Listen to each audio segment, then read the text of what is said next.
السلام عليكم ورحمة الله وبركاته. بسم الله الرحمن الرحيم. إن الحمد لله نحمده ونستعين ونستغفر ونعوذ بالله من شرور أنفسنا ومن سيئات أعمالنا.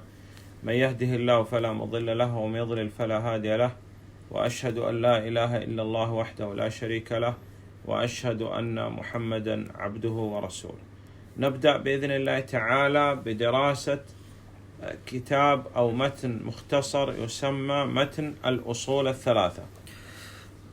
Шейх, урматтуу шейх Хафизахулла, сиздерге салам менен баштап, андан кийин Аллах Таалага мактоолорду айтып, андан кийин пайгамбар саллаллаху алейхи вассалам салават айткан соң айтат, бүгүн кыскача 3 негиз деген кыскача китепти окуп, ошону бүгүн окуйбуз дейт. Ошону окуп баштайбыз дейт.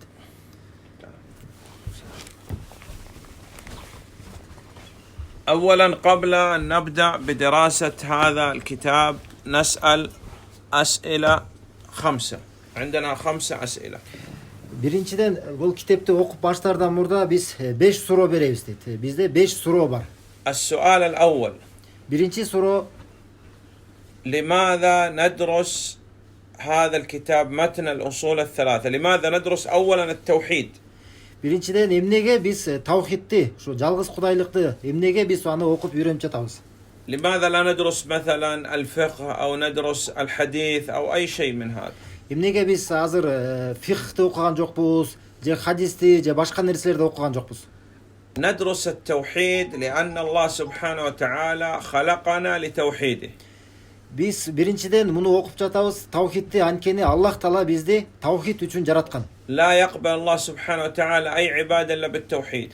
Аллах Таала бир дагы ибадатты, бир дагы сыйынууларыбызды таухид болмоюн кабыл албайт. لا يدخل الجنة إلا موحد. Таухидти кармагандардан башка эч ким бейишке кирбейт. بعث الأنبياء والرسل عليهم الصلاة والسلام ودعوة الأنبياء والرسل عليهم الصلاة والسلام إلى التوحيد. Пайгамбарлар таухидке, пайгамбарлар жана элчилер таухидке чакырыш үчүн жөнөтүлгөн жана алардын дааваты ушул таухидке негизделген. تكثير الحسنات. Күнөөлөрдүн кечирилишинин себеби да таухид. تكفير السيئات. Жакшылык сооп иштердин көбөйүшүнүн жана күнөөлөрдүн кечирилишинин себеби. ممكن أي إنسان مثلا يسأل أي واحد منا عندما يمشي في الطريق يقول أنت موحد؟ Мисалы, ар бир адам бир бизден сурап калышы мүмкүн. Көчөдөн кетип баратсак, сен таухидти карманган, сен мусулмансыңбы деп, تقول نعم أنا موحد. Ооба айтасың, ооба мен мувахид, мен таухидти карманам деп айтасың. يقول اشرح لي هذا التوحيد، ما هو التوحيد؟ Анда сенден сурайт, анда мага түшүндүрүп берчи, анда таухид деген эмне деп. إذا لم تعرف التوحيد هذا معناه أن هذه شهادة الزور، هذا كذب. Эгерде сен анда таухид эмне экенин билбесең, анда ал айтканың жалган. Анда бул жалган күбөлүк.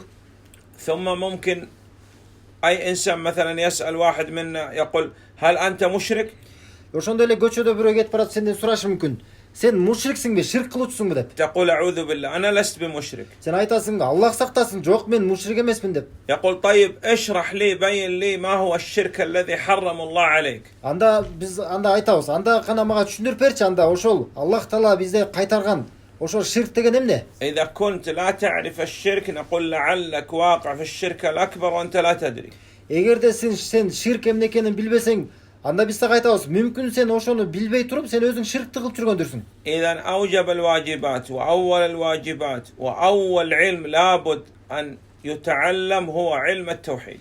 Демек, эң биздин милдеттерибиздин эң башкы милдети, биздин парздарыбыздын эң башкы парзы, эң биринчи биз үйрөнө турган нерсе бул ушул таухид, Аллахтын жалгыздыгы. نعم، هذا هو السؤال الأول: لماذا ندرس التوحيد؟ Мына ушул бүгүн биринчи сурообуз болду, эмне себептен биз таухидти үйрөнүп жатабыз?